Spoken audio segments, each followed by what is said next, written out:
Hello everyone. Today we're going to talk about displaying members of a SharePoint group on your Power App. All right. There's a lot of applications you use for this, but also you can use it for filtering and stuff like that. Okay. So as you can see, I'm on my SharePoint list, or on my SharePoint site for my dev.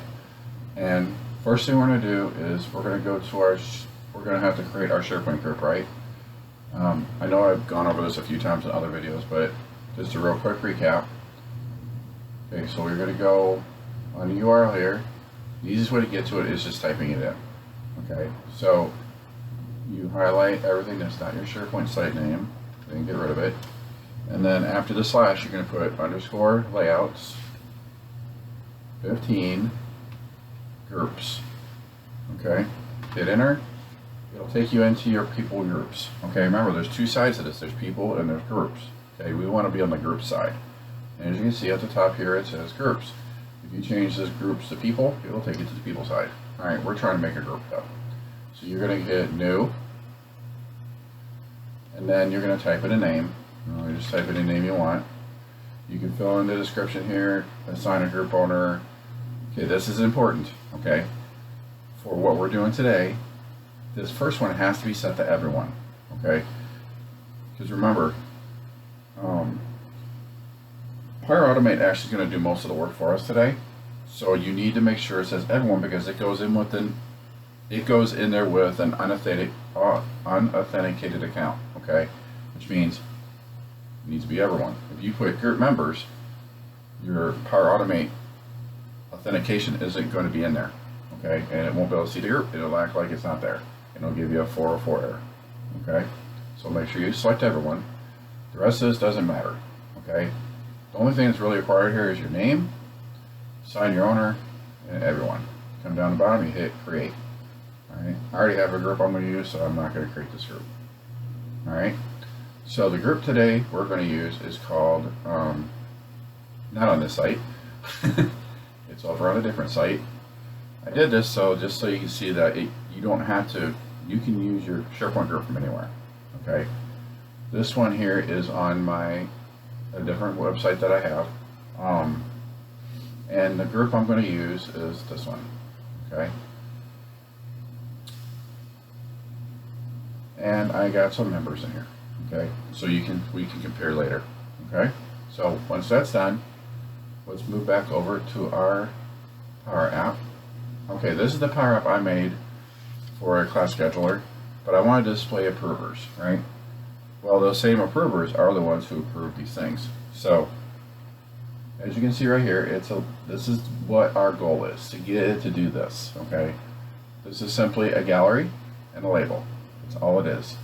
Now, I did put some dynamic properties in this. For the height of the gallery, I got it where it'll count the rows in the gallery here, and then, or the collection that feeds the gallery, and times it by the template height plus 10. I wanted to have a little thing because when I did it, it literally put it at the bottom of this line. It makes the last one to read, so I added 10 pixels to it. So as you can see here, you highlight the whole thing, it made it 234 pixels high. Okay, if it has 4 items, it's going to be less. It has more. That way it stays dynamic. Okay. Alright, so this looks really simple to do, and it's not overly complex, but it's not real easy either. Okay, it involves a couple steps. Okay, first one is you got to create. What it does is it goes out and reaches out to Power Automate, runs a flow. The flow grabs all the email addresses from the SharePoint group, and then pushes it back to Power Apps, and then I use Power Apps to transform that data into a display name using the Office 365 users group. So first thing we're going to do is we're going to build a flow, and then I'm going to build a brand new Power App and do this from scratch. I'm not going to do the whole entire app, obviously. I'm going to bring in this gallery that shows this, and then I'm going to show we'll put this functionality into play. Okay, so let's go ahead and get started. So I'm going to use the flow I already created, but I'm going to go through it step by step with you guys. Okay. Here is the flow. I called it get members from SharePoint Group. This is a universal flow. You don't have to do anything special. You don't have to create a new one for every app that you do. This one will work for every single one. Okay. As long as you're not trying to call it from two different places at once. Alright, so the first thing you do is I created so it triggered by Power Apps, and I have two properties that's got to pull from Power Apps. One's called the site URL, so that way it can pull from any URL you want to go through, and the SharePoint group name. Okay, this is the display name, not the internal name, the display name, the one that shows right here. So this right here is the display name, so you just got to copy and paste this. Now keep in mind, when you copy and paste this, it always puts a space at the end, and that will affect if Flow could find it. Do not include that space on the end, just delete it out. Okay. Now, we got those in there. Next is we got to grab the ID of that URL of that SharePoint group. So what we do is we're going to do a HTTP call to your site URL from you did up here. We're going to do a get because we're pulling information into Flow, and we're going to do an at-rest call that looks at the site groups, and we're going to say getByName and then the SharePoint name. That's where the SharePoint name comes in. Okay. Pretty straightforward and simple, right? Next thing we're going to do is we're going to do another HTTP call to extract that ID. Okay, so they're virtually identical, okay, except for one thing. We're not doing a big get by name. We're going to pull the ID from this step. And if you look here,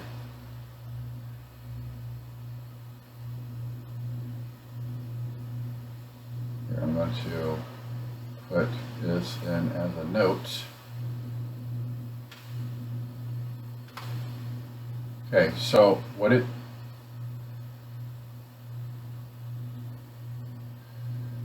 forgot to do one thing. When you copy these from here, it always puts the curly braces and the @ symbol in there. You don't need it. All right, this is all you need right here. All right, so we're going to do another at-rest call with site groups, and then inside the parentheses, we're going to put a number. Okay, and that number is going to get produced from this expression. Okay, it's going to grab the body of this step. Okay, and then it's going in the properties of D and ID. It will produce a number, and you're going to basically put the number in between those parentheses and then /user. So this step right here is going to produce a list of usernames, okay, into an array, and that's in preparation for the next step. Okay, now I'll bring up the flow run, and I'll show you the data that it's actually pulling, so that way it's easier to understand. It's kind of hard to understand from this right here, but matter of fact, let's do that real quick. I'll show you as we go, so that way it makes more sense to you. So let me open up this same flow, but I'm going to open it up as a run.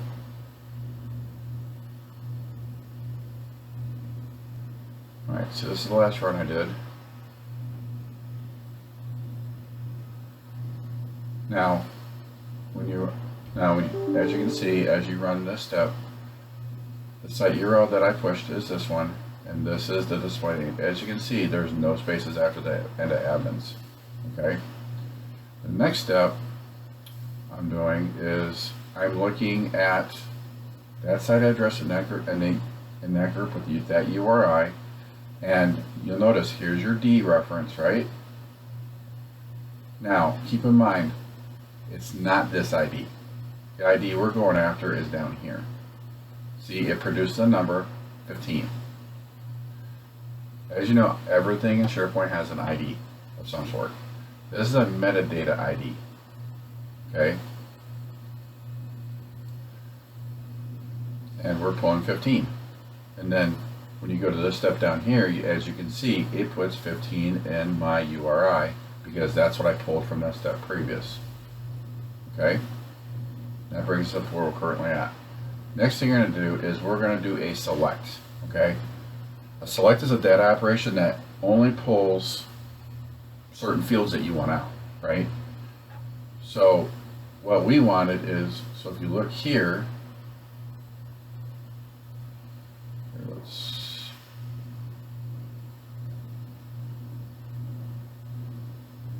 copy a note, paste.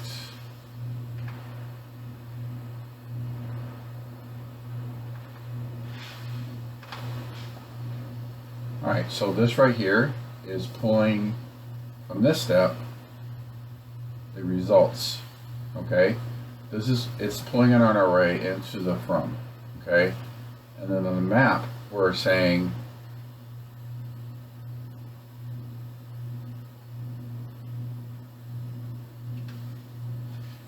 I want you to select in each item, I want you to pull the email only. Now if you put a comma after it and then just keep adding to it, it'll select whichever ones you want, what columns you want, but we only want the one. We want the email that came out of that result. Okay, so let's go back to our run. Okay, now in here, yeah, this is it. In here, you scroll through here, you see these are all the columns that it pulled in. Okay, we only selected this one right here. So if you look at the very top, okay, you got D results, which is what we pulled, right? And down here,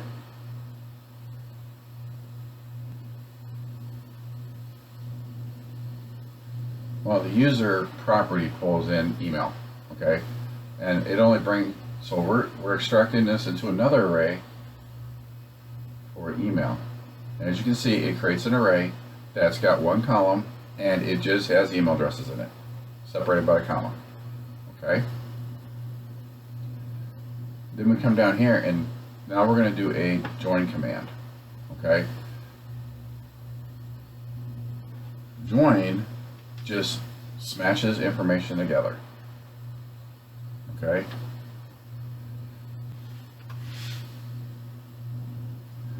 So as you see here, it goes join body of join email. Okay, so of this step right here, I'm going to grab the whole body and then I'm going to separate each one by a semicolon. Okay, SharePoint uses semicolons and commas as separators, so we're using semicolon in this case. And then, so if we come back to our history, our run history, when we run this command, as you can see, what it did is it grabbed each of the, it put it in a single line, all the email addresses in that array with a semicolon in between. And you notice it didn't put a semicolon at the end because it knows it's the last item, so it knows it doesn't need it. Okay, and then the last step is respond to Power App or Flow. We create a variable, so you can call it whatever you want. I called it mine SharePoint Group Members, and then the output of this step from here is going to get pushed back to SharePoint. As you can see, it says output SharePoint email join. Okay, and that's all the flow does. Okay, so we're going to go back into Power Apps. I'm going to create a new Power App. So we're going to go to Power Apps.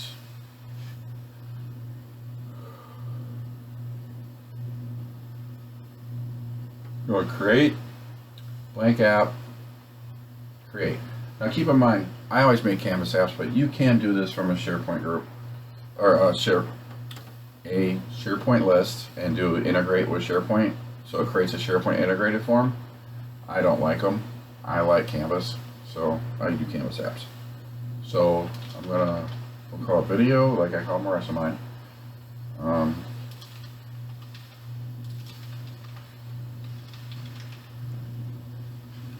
Let's put SharePoint group because there's two kinds of groups. There's a SharePoint group, and then there's a Azure M365 group. All right, so we're going to come in here. We're going to hit create, and it's processing. It'll open up a new app. Okay, so first thing I want to do is I want to bring in that gallery of information of those class dates, right? So the first thing I'm going to do is I'm going to add a gallery. Go layout. Blank vertical gallery, and I want to make this, pretty much most of the screen here. Okay. Remember, we gotta leave a little space for our SharePoint member listing, right? All right. So I'm going to add my SharePoint list in here. Now this one is on my S6 site, and it's called Site Design Class. Connect. All right. Now I'll put a few pieces in. I'm not going to do the whole entire thing, like I said. I'm just going to get enough work to show some data. All right. So we're going to insert some labels here.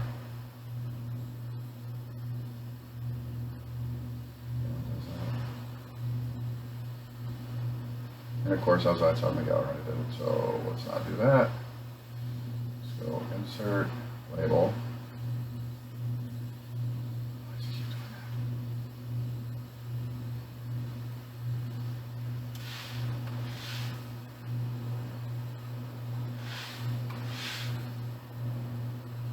Oh, I know why. I'm not inside the item. Okay. Label. All right. So we'll say we'll bring that in there. It's our class name. And then there's our class title. I'll probably do start and end date too, just to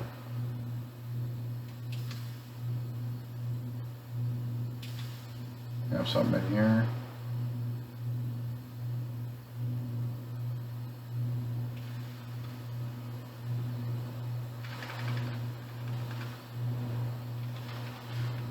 Start date.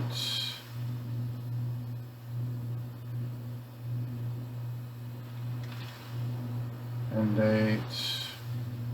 Now another thing I had in here was my, let's see if I can make this a little flatter.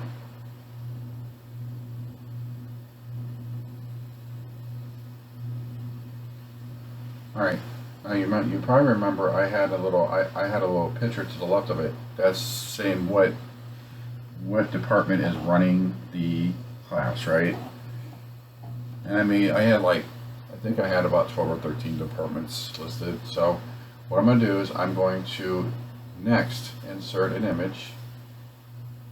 So we have to come down to the media, I think it is. Yep, media. Insert an image. We're going to slide this to the right.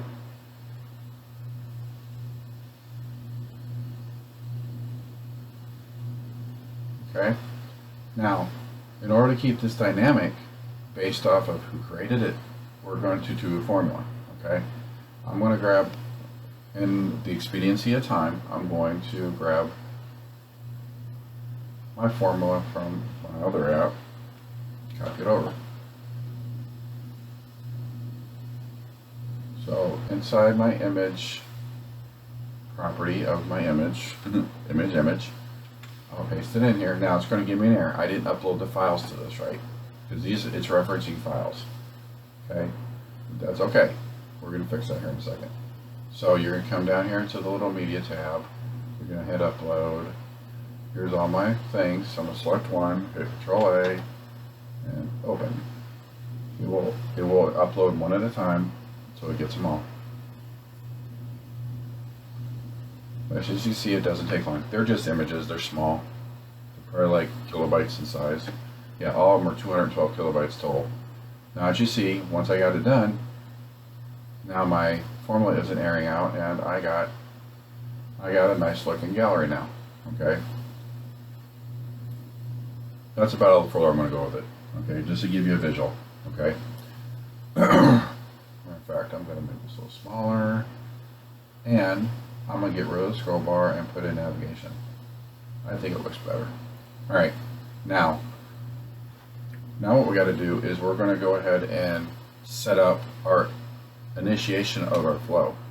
Okay, so what I did is I did it on the App.Onstart because the group name is never going to change, and it needs to be displayed all the time, right? So you want to do that on App.Onstart. So you want to go pull that information before the form loads, so that way when the form opens, it has the members there ready for you, right?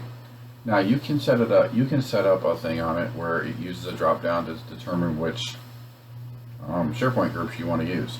Now keep in mind, Power Apps can't automatically detect where SharePoint groups are or where you know what they're called. So you'd have to manually make a drop down and put everything in manually, okay? Or store it in a SharePoint list, and then you can pull it from a SharePoint list. But in this instance, we only have one group. We're only going to deal with one group, and it's going to be hard coded into the command, okay? So let's go to App, and then you're going to go to OnStart, okay? As you can see, I have no commands in here.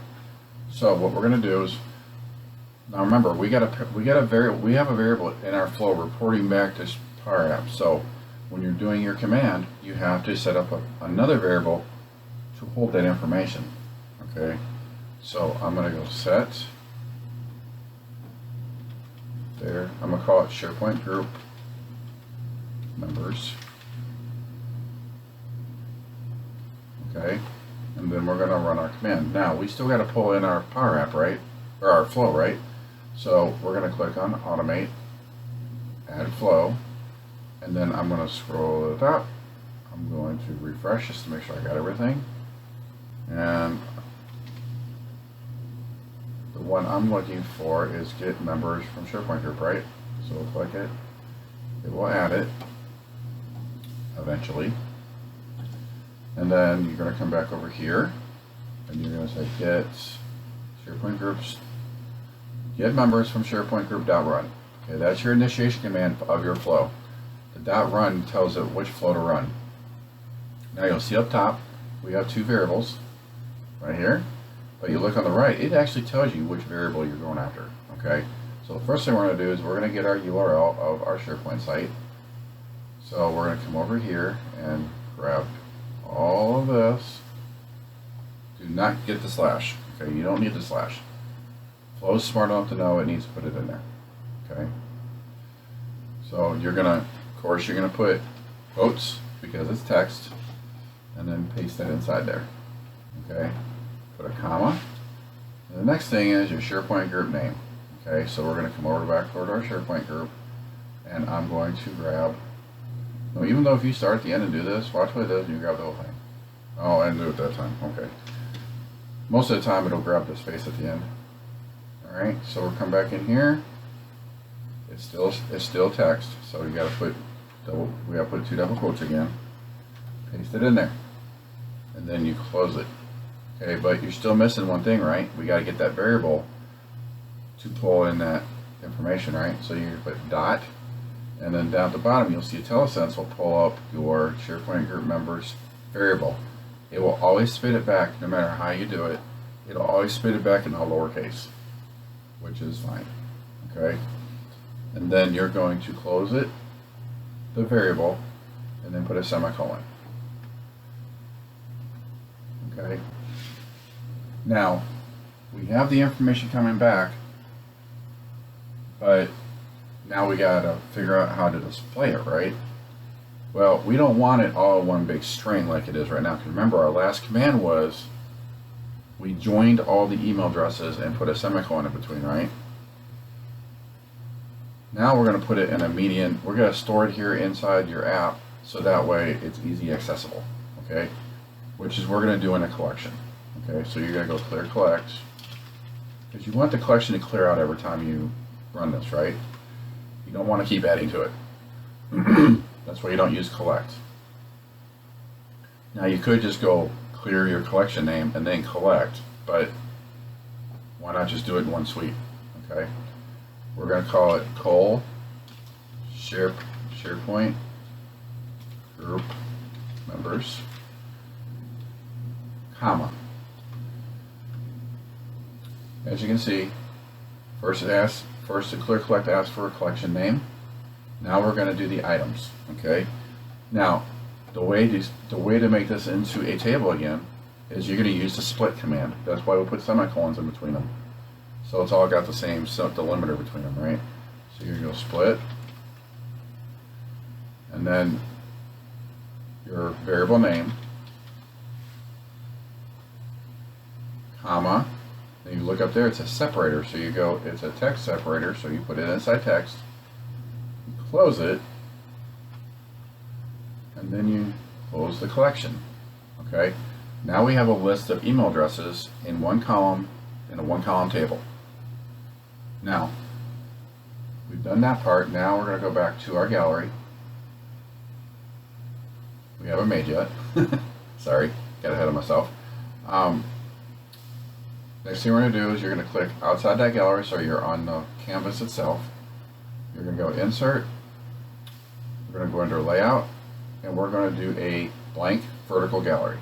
You can put a regular gallery in there, a regular vertical gallery, but it's going to have stuff in there, and you're just going to end up deleting it anyway. So let's just start with a blank one. So we're going to move this over here somewhere. We're going to shrink it down a little bit because we don't need nothing that big. And then for our data source, you can click right here and select our collection. Okay. Now remember, it's blank. It's not going to show anything right away. So it did apply it though. Okay. You're going to go in here. Let's make our stuff a little smaller here. And then we're going to insert a label.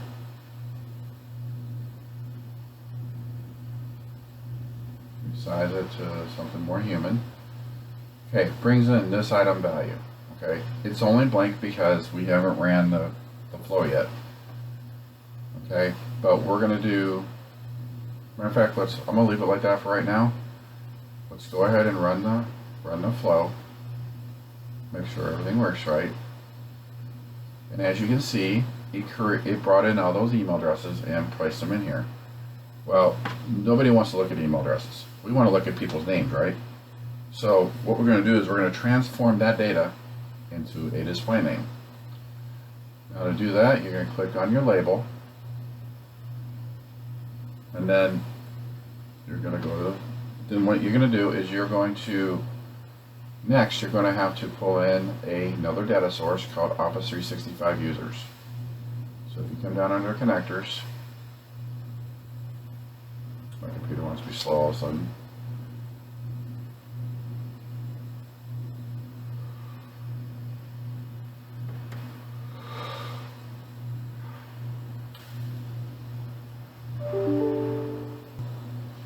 Okay, I fixed the problem, so it was lagging for some reason. Alright, so when you come in here, you're going to come down to, you're going to look for the Office stuff, and you'll see this orange one, so it's Office 365 users. Okay, don't be confused with the other ones. This is the only one we need right now. So we click that, and then if you didn't create a connection, it'll create a connection for you, and then it will add it.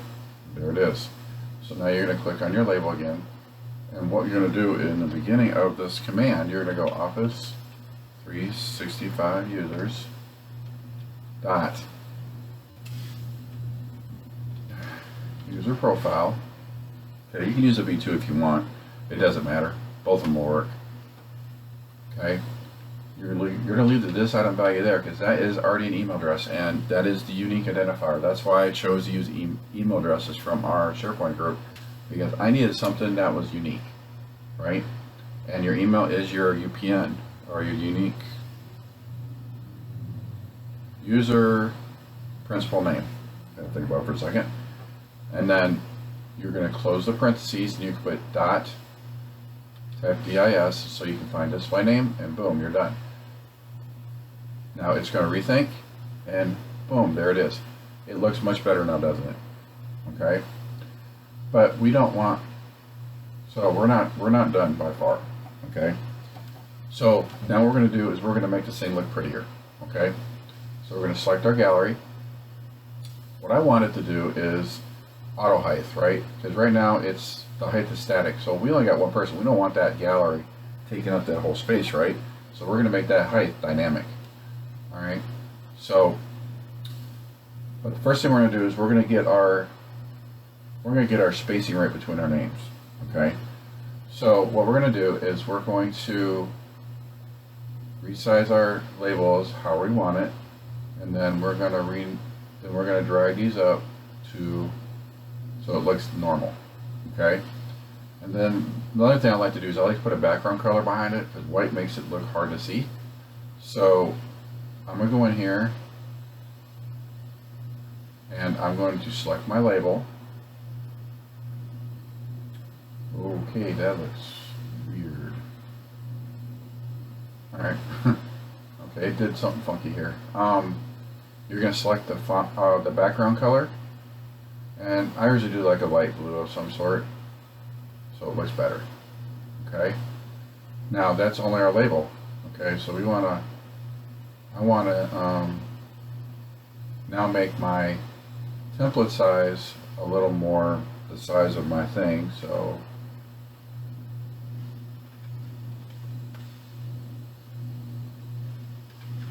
you just got to kind of play with it a little bit.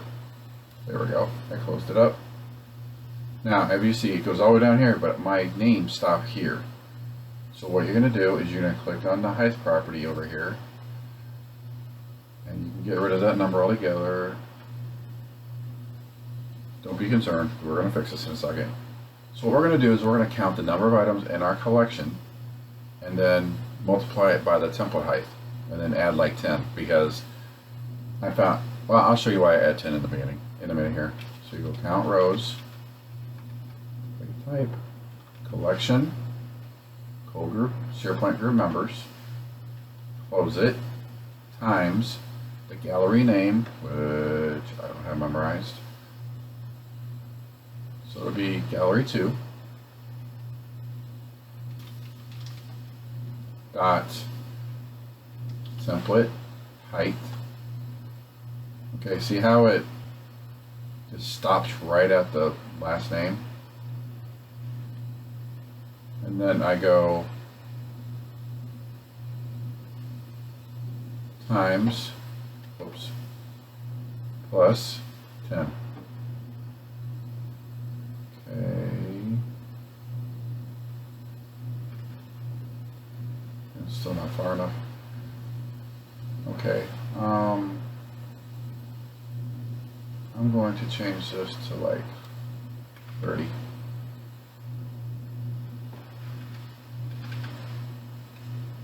Oh, 23 is right.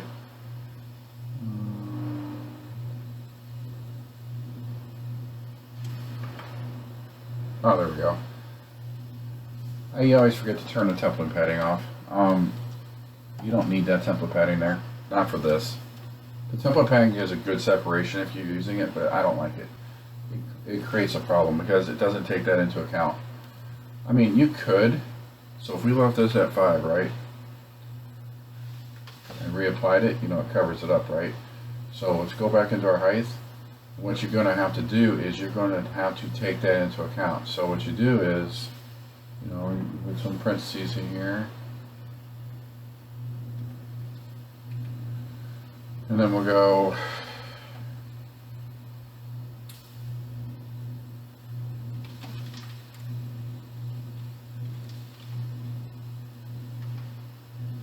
template padding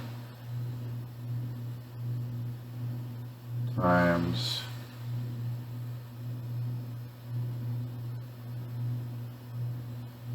this, right?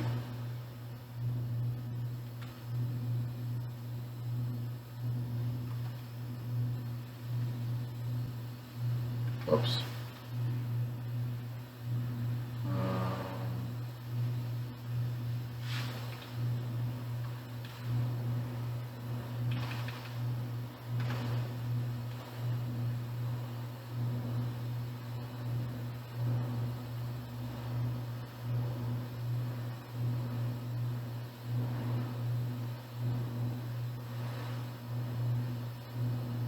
No, that was right. Times. I put this in the wrong spot. Hold on a second. Let me fix this. I originally set this up. I'm just doing this on the fly here. I'm sorry. Alright, let's get rid of this for a second here.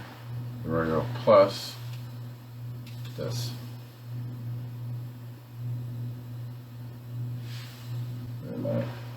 Oh, I know I'm doing wrong. That. Oh, that wasn't it either.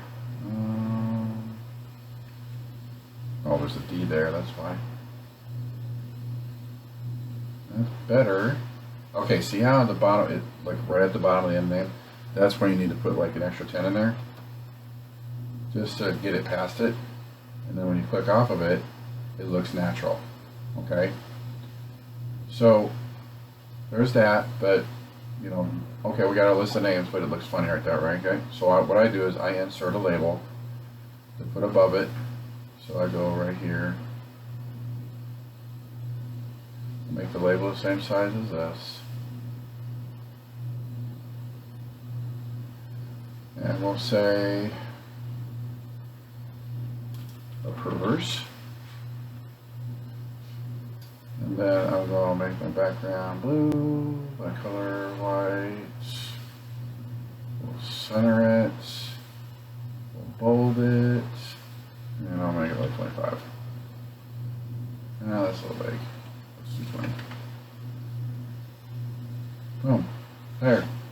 And now we achieved what we had in the other one, right? You had your list of names with your approver tag above it, and it shows you to do this. You can do this. This has so many different applications that we can use. You want to make a listing of your sections within your departments in your company. You could make a bunch of these galleries and put them all together into like a data card, and as people update these groups, when you run the app, it'll automatically update the name, so it will always be up to date. All these formulas I put in the flow, I will put in the comments, and if you have any questions or comments or concerns or gripes or complaints, put it in the comments below, and I hope you guys have a wonderful day.